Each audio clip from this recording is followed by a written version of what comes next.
हरे कृष्णा। तो आज हम श्रीमद् भागवतम के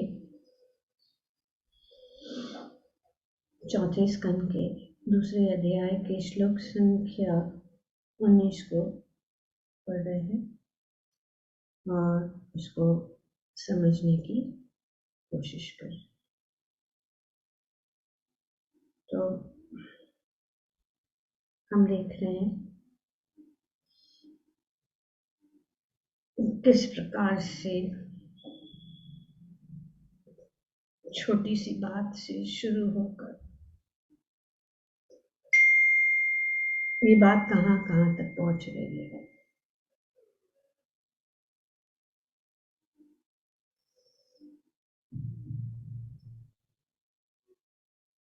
तो दक्ष ने शिव जी को श्राप दिया कि वे यज्ञ का जो भाग है वे उनसे वंचित रहेंगे। जो भी यज्ञ होगा उनसे वंचित रहेंगे। और अब हम देखते हैं मैत्री मुनि कह रहे हैं विदुर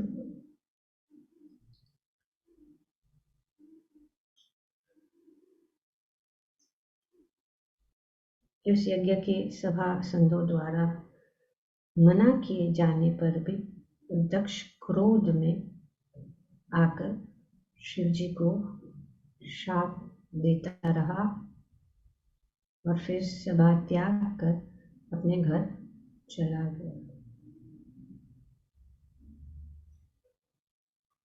तो इतना दिव्य यज्ञ जहाँ पे इतने सारे महान लोग उपस्थित थे, क्रोध के कारण वे जो है वहां से चले गए। तो कल हम चर्चा कर रहे थे और भगवद गीता में भी जैसे श्री प्रभुपाद जी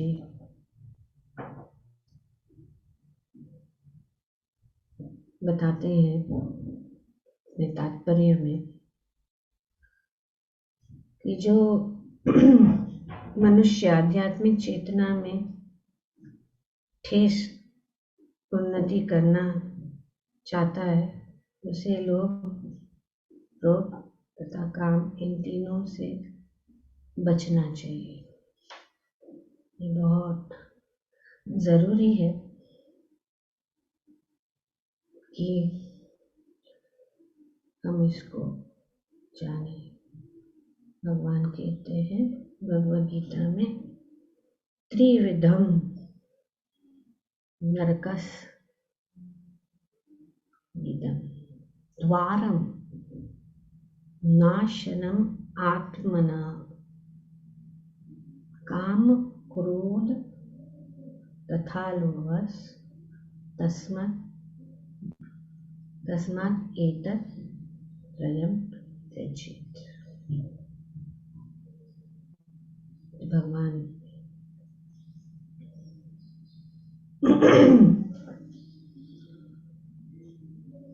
यहाँ इस भगवद गीता में ये हमें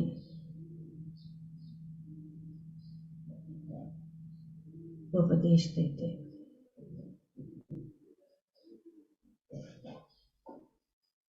तीन द्वार है नरक के, तीन द्वार। इन नरक के तीन द्वार है काम, क्रोध तथा लोभ। तो भगवान यहाँ पे कह रहे कि नरक के द्वार है। तो अगर ये नरक के द्वार है तो दूसरे द्वार में कैसे जा सकते हैं? जहां पे वो ले जा रहे हैं वहीं जाएंगे। अगर हम में इन सब चीजें हैं, काम, तो काम ये नहीं है, काम तो है स्त्री पुरुष का संग, पर काम की परिभाषा ये यहाँ तक ही नहीं जो हम देखते हैं यहाँ पे। इस प्रकार मान, प्रतिष्ठा और ख्याति काम से शुरू, ये काम है, और हम सब किसी न किसी प्रकार से इसके जाल में फंस जाते हैं। और दूसरा है क्रोध और लोभ, ये तीन नरक के द्वार।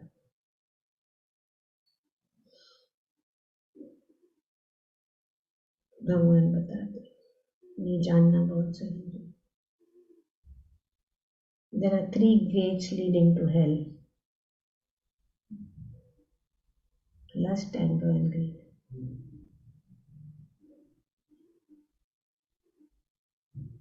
काम ना हो लेकिन क्रोध तो है।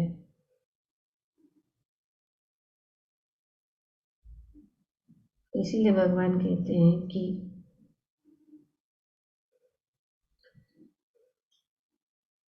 प्रत्येक बुद्धिमान व्यक्ति को चाहिए कि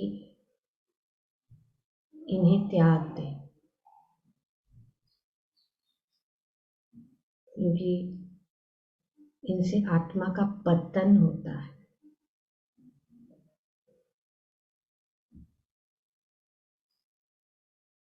नाशनम आत्मना, आत्मा का पतन होता है।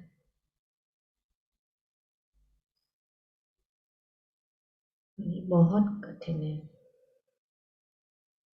इन 3 चीजों से बचना बहुत कठिन है। इसको त्यागना, यहाँ पे इसको त्याग है, ये त्याग है। और शिव जी के चरित्र से हम देखते हैं और दक्ष के चरित्र से हम देखते हैं, तो ये शिक्षण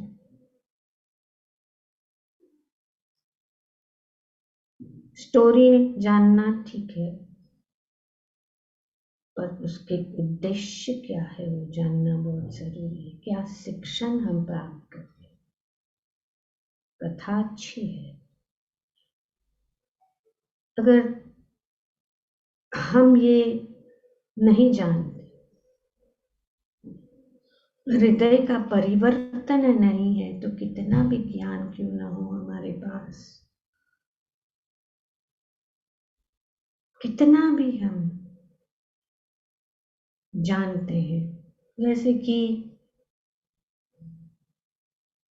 जानना ये है कि हाँ ये बुरा है, लेकिन क्या कर रहे हैं उसके विषय, जैसे कि लोग सिगरेट पीते हैं, बीड़ी पीते हैं, तो उसके ऊपर बहुत ही बड़ा अक्षर में लिखा है cigarette smoking is bad for health, और उसमें बताया फोटो के साथ में। जानते हैं, जानना काफी नहीं है, उसको आत्मसात करना, उसको समझना और कैसे उसको हम दूर करें। And the purpose of this workshop is that because we are understanding philosophy, philosophy is not enough, philosophy is only in book. The practical application भी हमें करना है. We have to practically apply. We know a lot of things. और भक्ति, ठीक है, भगवान यहाँ पे भगवान बता रहे हैं, हम पूजा करते हैं, हम अच्छे विग्रह की सेवा करते हैं, हम शास्त्र पढ़ते हैं, लेकिन अगर हमारे अंदर ये 3 चीजें हैं तो कैसे जाएंगे? क्योंकि आत्मा का पतन होता है इससे। तो ये 16वां अध्याय है भगवद गीता का, जिसमें देवी और आसुरी प्रवृत्ति का वर्णन किया है भगवान ने इस भगवद गीता में बताया गया, बताते। और अब प्रैक्टिकल, जैसे कि भगवद गीता की जो चीज़ें हैं उसको प्रैक्टिकल एग्जाम्पल से श्रीमद् भागवतम में हम समझ सकते हैं। तो इसीलिए जब भगवद गीता को हम जानते हैं तो हम भगवद गीता को और एंजॉय करेंगे। जब भागवतम को भी पढ़ेंगे और हम देखेंगे कि एग्जाम्पल्स है, उदाहरण से क्यों इतना बुरा है। तो आसुरी जीवन आरंभ होने का वर्णन यहाँ पे किया गया है। ये आसुरिक प्रवृत्ति है। मनुष्य अपने काम को तुष्ट करना चाहता है, किंतु जब उसे पूरा नहीं कर पाता तो क्रोध तथा लोभ उत्पन्न हो जाता है। जो बुद्धिमान मनुष्य आसुरी योनि में नहीं गिरना चाहता, उसे चाहिए कि वह इन तीनों शत्रुओं का परित्याग कर दे। ये शत्रु है हमारे अंदर, काम, क्रोध, लोभ, मोह, मद, मत्सर्य। क्योंकि आत्मा का हनन इस हद तक कर देता है कि इस भवबंधन से मुक्ति की संभावना नहीं रह जाती।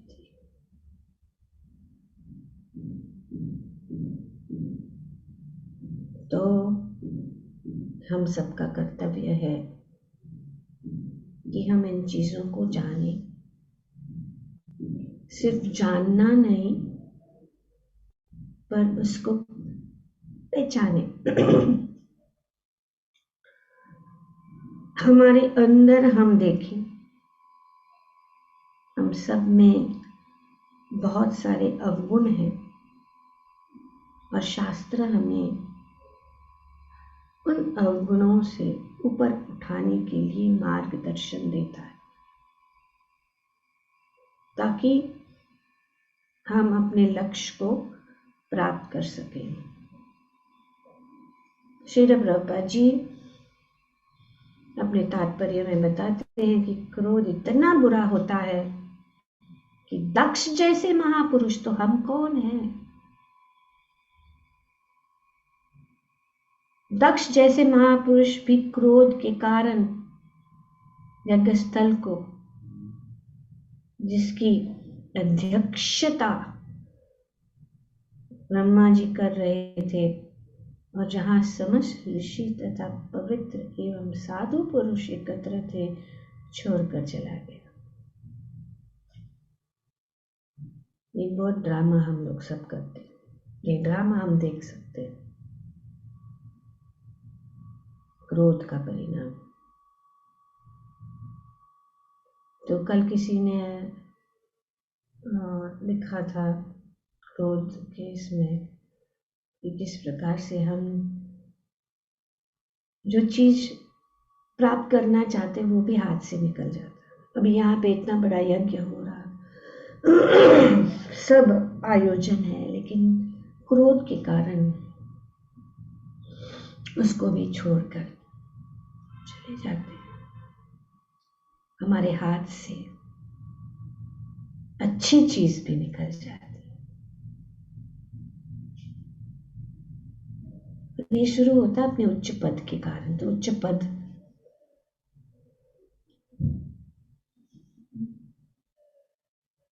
सब लोग उच्च पद चाहते हैं, कोई नीचा पद नहीं चाहता, सब लोग चाहते हैं उच्च पद।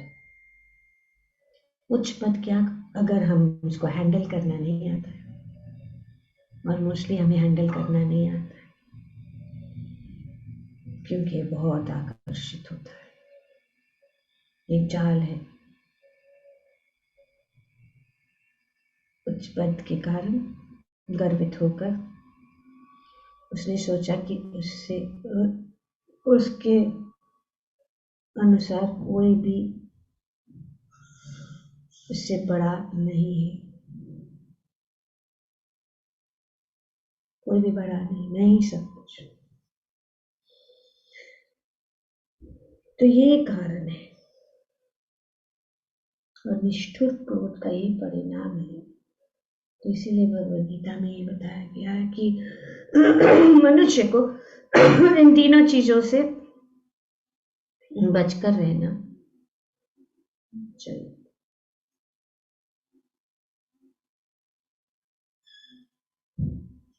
दो चीजें हैं जो हम यहाँ पे आज, ये क्रोध क्या है और इस क्रोध को कैसे समझे, इस क्रोध को कैसे हैंडल करें। So these few series, this incident is a very good anger workshop.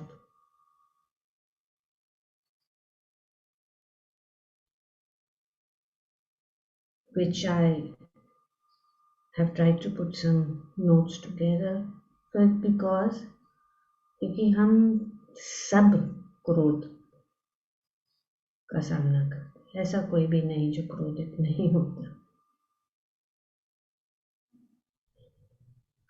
So we have to know how to deal with it.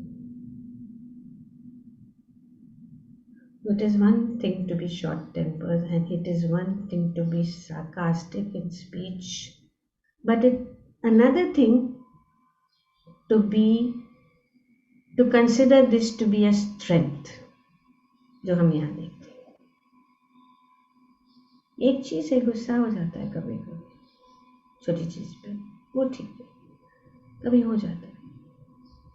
कभी कभी कुछ ऐसे ताने मार सकते होता है। तो ये अगर हम गुस्सा होते हैं, ताने मारते हैं, और ये गुस्सा होना और ताने मारना हम सोचते हैं ये हमारी शक्ति है, ये बुरा है। हम उसको एक प्रकार से हमारा अस्त्र समझते हैं, तो ये बुरा है। कभी कुछ हो जाता है, क्रोध हो जाता है, ठीक है, लेकिन if it's considered to be the strength,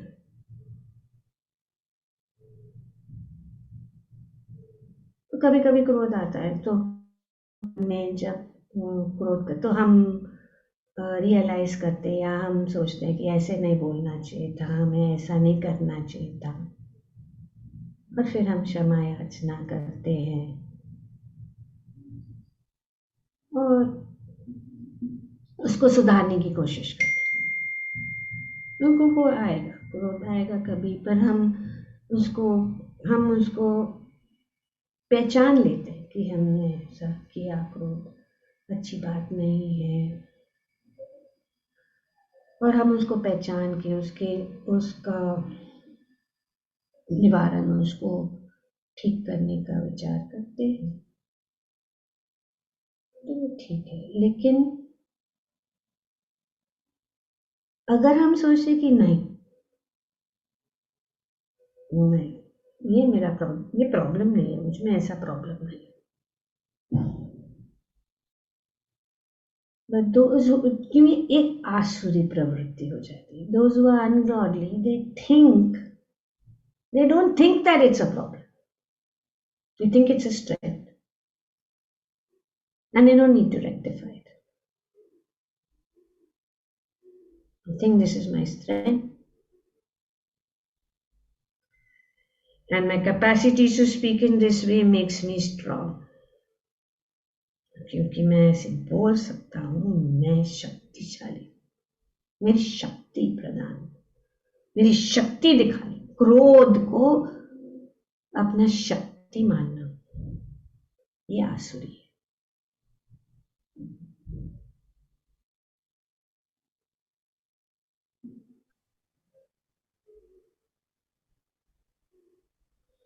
तो इसीलिए आसुरी और दैवी दैवी और आसुरी प्रवृत्ति है।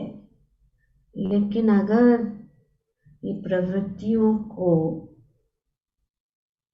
हम सोचते कि बहुत अच्छा है तो ये बुरा है,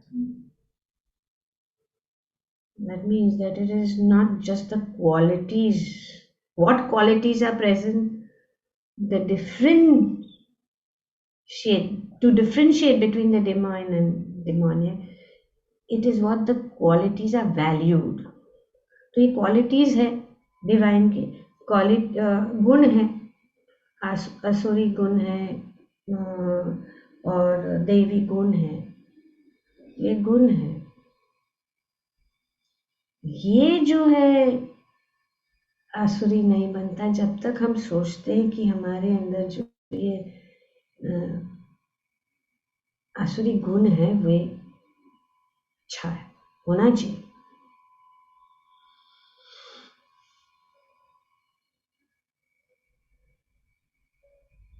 तो क्रोध सब में है, लेकिन अगर कोई क्रोध अगर कोई सोचता है कि जो क्रोध मेरे अंदर है ना वो बहुत मूल्य चीज है,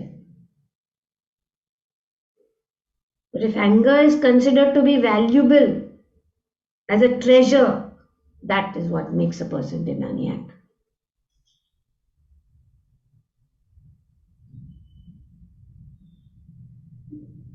So क्रोध, they say there is human, गलतियां तो हम सब करते हैं, पर अगर हम सोचते हैं कि यही इसको अपने ये अच्छा गुण है, बुरा नहीं, तो जो आसुरी लोग हैं वो उनको पता भी नहीं लगता है कि वो क्रोध जो है उनमें अच्छा नहीं है। तो ये आसुरी क्रोध अगर हम समझे और उसको कि ये अच्छा नहीं है और उसकी ओर चलने की कोशिश करते हैं कि उसको कैसे हम उससे कैसे बचे,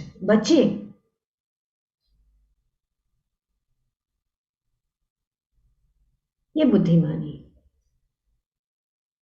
तो भगवान भगवद गीता में भी बताते हैं कि अपैशुनाम मतलब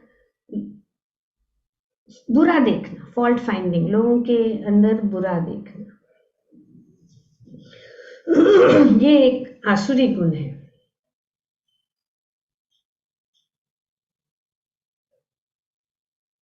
तो जब हम लोगों के साथ संग रखते हैं, संबंध होता है, तो कुछ जो है कमियां तो दिख ही जाती है ना, क्योंकि सब एक जैसे नहीं है, तो कुछ कमियां होंगी, किसमें कुछ कमियां हो सकती है। सब गुण तो हम तो सब पूरे गुणवान नहीं है, हम में सारे पूर्ण अच्छे गुण तो नहीं है। तो दिख जाते हैं, तो हमें उसको अवॉइड करना, देखना जो बुरे कर। सो वे देखते हैं, लेकिन हमें जो है उसको ज्यादा इम्पोर्टेंस नहीं है। लेकिन अगर हम सोचते हैं हाँ देखो बड़ा साध्वी बनना है, बड़ी साध्वी है, लेकिन उसमें क्योंकि इनमें जो संग में रहते हैं तो देखो उसमें ये गुण है।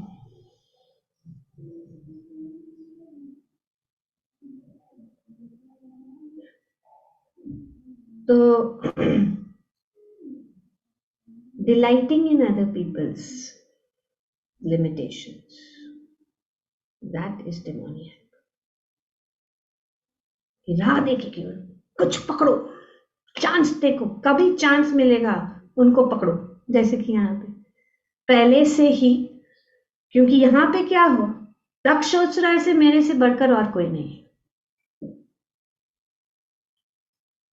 बात छोटी सी थी, कुछ बोले नहीं, शिव जी बैठे विध्यान में, पर मौका मिल गया कीचड़ उतारने, देख रहे कभी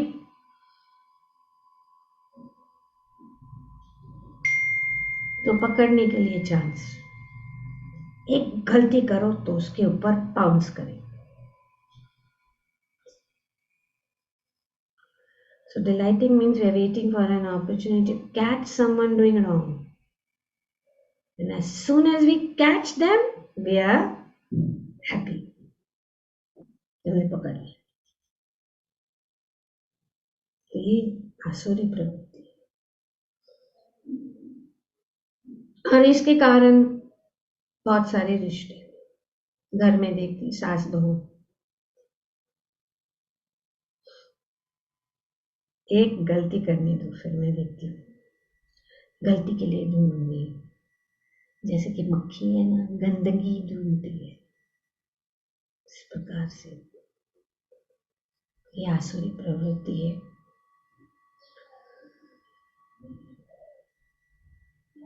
तो ठीक है, हम सब में कुछ ना कुछ कमियां होती है, हमारी कुछ कुछ फॉल्ट है, पर उसको ठीक करो, ठीक किया जा सकता है. ऐसा नहीं है वो ठीक नहीं हो सकता.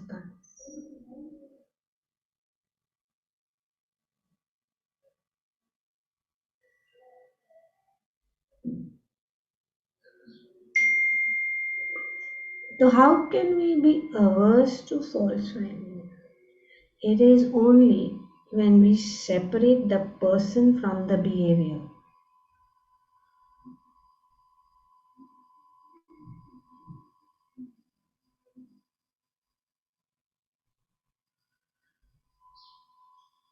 अगर हम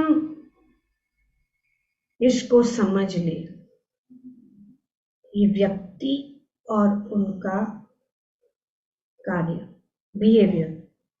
It's a little difficult to explain in Hindi, but this is very, very important point which I have made some notes.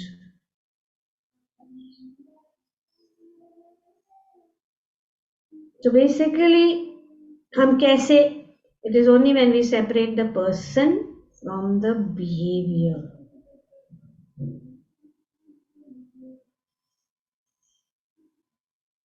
Then we'll have affectionate regard towards that person, because nobody likes to have their faults found or told to others. तो अच्छा नहीं लगता है अगर हमें कोई अपनी कमियां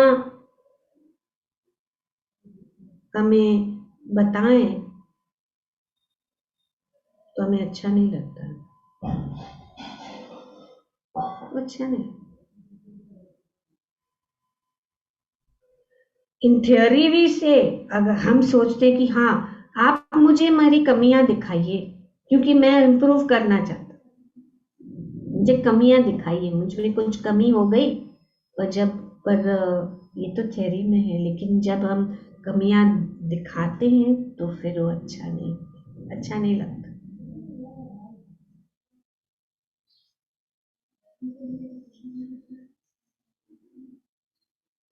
So when our faults are told to us, it is not at all pleasant. In principle, in theory, we may understand that if my faults are told, then I can improve. That's true, but in practice, it doesn't work like that. Although I understand in principle that only when my faults are pointed out, then I can improve. But when the faults are pointed out, first reaction is distressing. In principle, it's belief.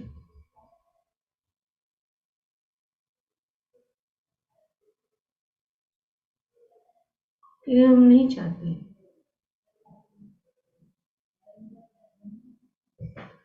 तो अगर हम देखते हैं किसी के में कुछ fault है, so if you want to help others, not by just telling them that they are wrong, but helping them to separate the behavior from the person. So okay, this person is good, ultimately he has spiritual vision. Then spiritual vision will help us to understand that Krishna is the Lord of all living. That's why यहाँ पे ये Krishna factor आ जाता है. भगवान। इसीलिए being Krishna conscious is not just about puja, aarti, archana and everything that is there, but to be conscious of our position.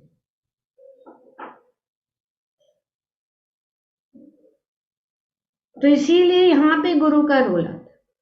Superior should correct, not one on one. जब कोई ऊंचा पद पे है और हम सचमुच चाहते हैं कि हमारे अंदर जो अवगुण है उसको दूर हो जाए, तो हम उनको कह सकते हैं कि आप बताइए मैंने कहाँ गलती की है। और जब वो गलती बताई गई तो हमें उस अपने आप पर नहीं लेना है, पर वो गलती के ऊपर हमें ध्यान देना है। Separate the person from the behaviour, because at core कोई भी बुरा नहीं है, हृदय से कोई भी बुरा नहीं है, क्योंकि हम सब भगवान के भक्त हैं। So point out the behavior. Yes, this behavior is a problem. This behavior hurts me. This behavior infuriates me. But the person is different from the behavior. और जिस हद तक हम इस दोनों को अलग करते हैं, to the extent that we separate,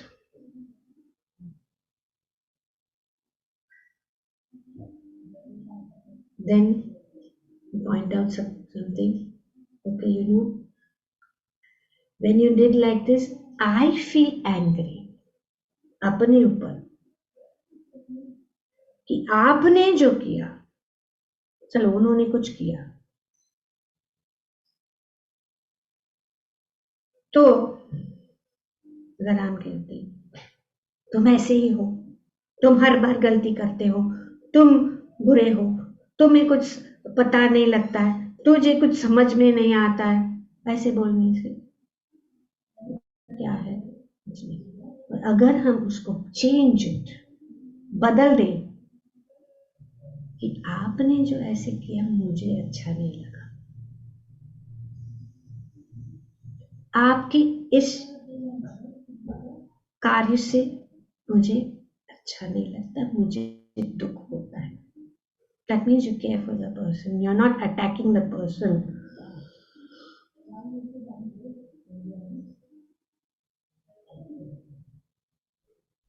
We objectively point out the behavior, we objectively point out the consequences of the behavior, and then we state the emotion that is included within.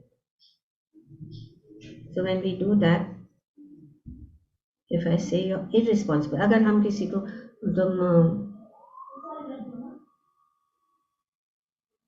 जिम्मेदार नहीं हो, जिम्मेदारी उठाने की, जिम्मेदार नहीं हो और तुम्हें जिम्मेदारी उठाने की क्षमता नहीं, तो वो क्या हो जाता है? डायरेक्ट अटैक हो गया इस व्यक्ति। तो अगर हम इसको सेपरेट करें और कहेंगे कि when you fail to come on time as we had agreed, I felt disappointed.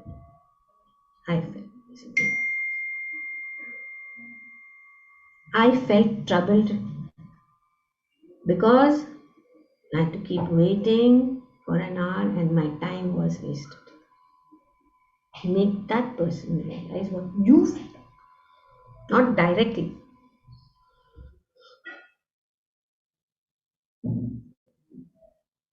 So basically, we objectively explain what the object was. We explain our emotion.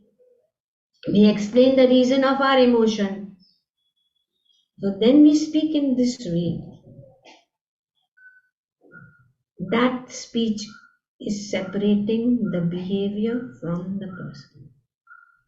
पर अगर हम कहें तो इस प्रकार से अगर हम कहेंगे टाइम पे नहीं आना, ये जिम्मेदारी उठाना नहीं, ये जिम्मेदारी नहीं, टाइम पे नहीं आना, टाइम पे नहीं आया तो तुम ऐसे हो वैसे कहते, तुम टाइम पे नहीं आने के कारण मुझे कष्ट हुआ, मुझे तकलीफ हुआ, मुझे इतने समय तक रुके रहना पड़ा।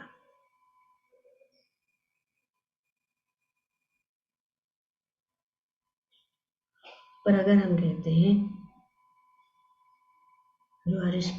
आप लेजी हो, irresponsible है, you're uncaring, then this sort of value judgment is an attack on the person, and then we start combating that person starts counteracting and it becomes a combat. जैसे कि उन्होंने अटैक किया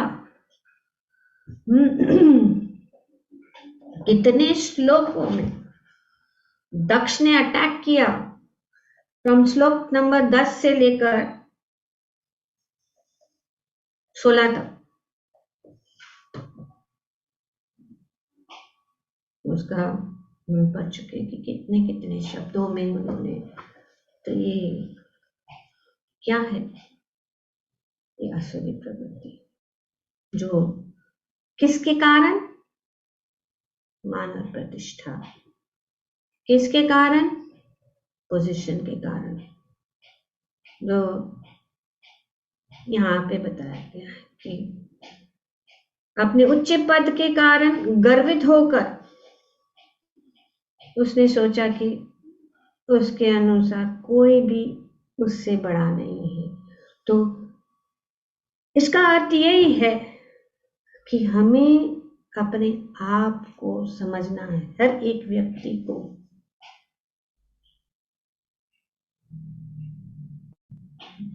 और क्योंकि हमें ज्ञान नहीं है तो हम उसको कैसे हैंडल करें वो नहीं पता चलता, इसीलिए यहाँ पे इस चीज के लिए वर्कशॉप की जरूरत है कि हम पहचानें व्हाट इज गोइंग ऑन।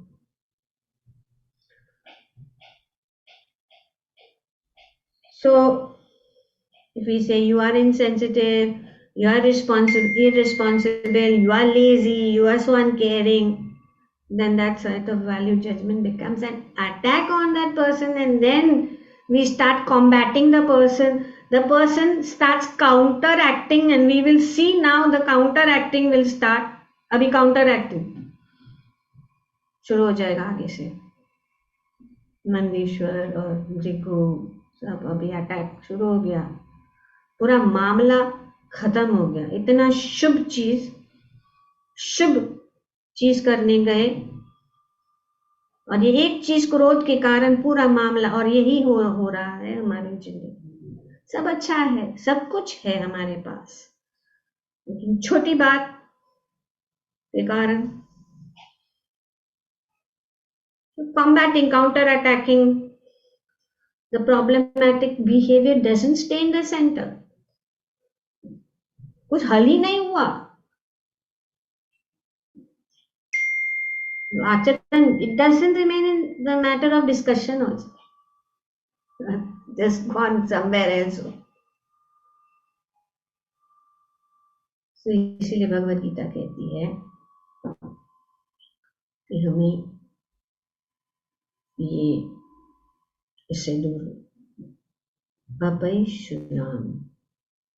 अपैशुनाम से दूर रहना, ये आसुरी प्रवृत्ति है। लोगों के अंदर बुरा देखना, फॉल्ट फाइंडिंग, फॉल्ट देखना, उससे हमें दूर रखना है।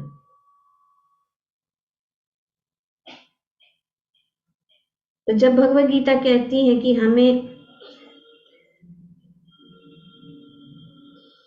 इससे दूर रखना है, इसका अर्थ ये है कि हम देखें, हम इस प्रकार से जान ले व्यक्ति और उनका बिहेवियर को अलग कर दे। So when we we should cultivate aversion to fault finding, and Bhagavad Gita says that means we should be able to see the person separate from the behavior, and when we see the person at the core, a pure Krishna devotee, that everybody is pure, कोई भी ऐसा नहीं है, चाहे वो असुर हो या कोई भी हो, वो अंदर से बुरा नहीं है, तो उसको सेपरेट कि उनके आदत ऐसी है, आदत और व्यक्ति में हमें अलग करना है. So when we see that the person at the core is pure, part of Krishna, we are also parts of Krishna.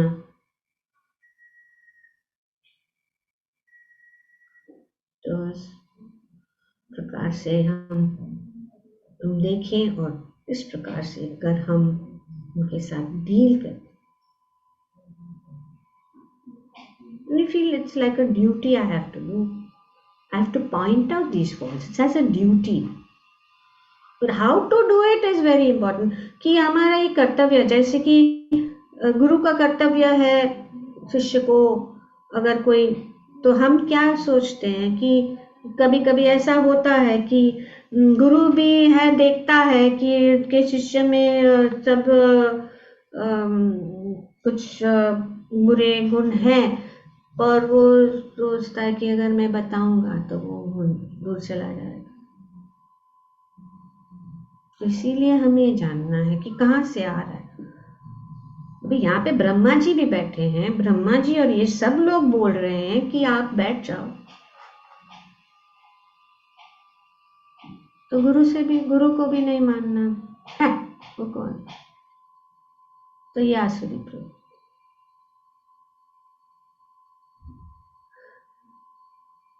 तो और उसमें क्योंकि इसमें आनंद ले रहे हैं कि हाँ, आई विल नॉट स्टे, मैं क्यों मेरा नाक काटूं. तो इस प्रकार तो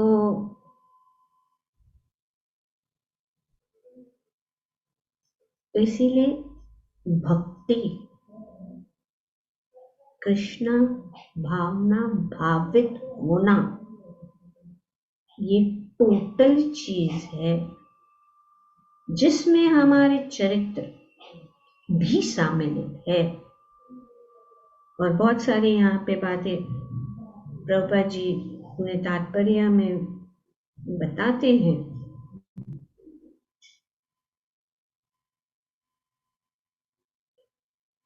कि नरक के द्वार काम, क्रोध, और ये सब नरक के द्वार, तो उससे हमें बचना चाहिए,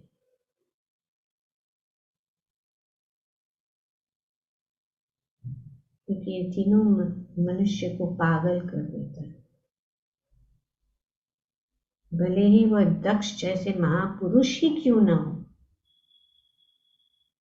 दक्ष का नाम ही बताता है कि वे समस्त भौतिक कार्यकलापों में पड़ते, किंतु शिव जैसे परम साधु पुरुष के प्रति घृणा कारण व काम, क्रोध तथा लोभ, इन तीनों शत्रुओं का शिकार बन गया. तो ये घृणा भी दूसरी बात. तो अगर हम जान लें कि सब भगवान के अंश है, फर्स्ट ऑफ ऑल कि हम भगवान के अंश हैं, भगवान ही सब कुछ है, भगवान की इच्छा के बिना कुछ नहीं हो सकता. अगर हम में जो कुछ भी क्षमता है, वो क्षमता कहाँ से आ रही? भगवान से आ रही है. अगर और हम कुछ भी नहीं है, हम कुछ भी अगर कर रहे हैं तो उनकी कृपा से हो रहा है. तो इसीलिए ये अहम सबसे बड़ा शत्रु है और ये अहम से ही सब कुछ शुरू हो जाता है। तो अगर हम ये कृष्ण भावना भावित होना, और श्री चैतन्य महाप्रभु ने भी हमें ये आदेश दिया है, ये नहीं है कि क्योंकि कोई नहीं चाहता दास बनना, लेकिन अगर हम दास भाव में रहें, सेवा भाव में रहें, सबकी सेवा करने के लिए हम तैयार रहें, तनादपि सुनिचेन तरोरपि सहिष्णुना आमानीन मानदेन कीर्तनीय सदा हरि, तो हम इस नरक के द्वार की ओर नहीं जाएंगे। यही यहाँ पे बताया गया है इस उदाहरण, सुंदर उदाहरण से। यही हमारा शिक्षण है। ग्रंथराज श्रीमद् भागवतम की जय। ओम तत्सत। बहुत सारी बातें हैं तो इतने छोटे समय में नहीं हो सकता, तो हम यहीं पे रुकेंगे, कल आगे। हरे कृष्ण। ग्रंथराज श्रीमद् भागवतम की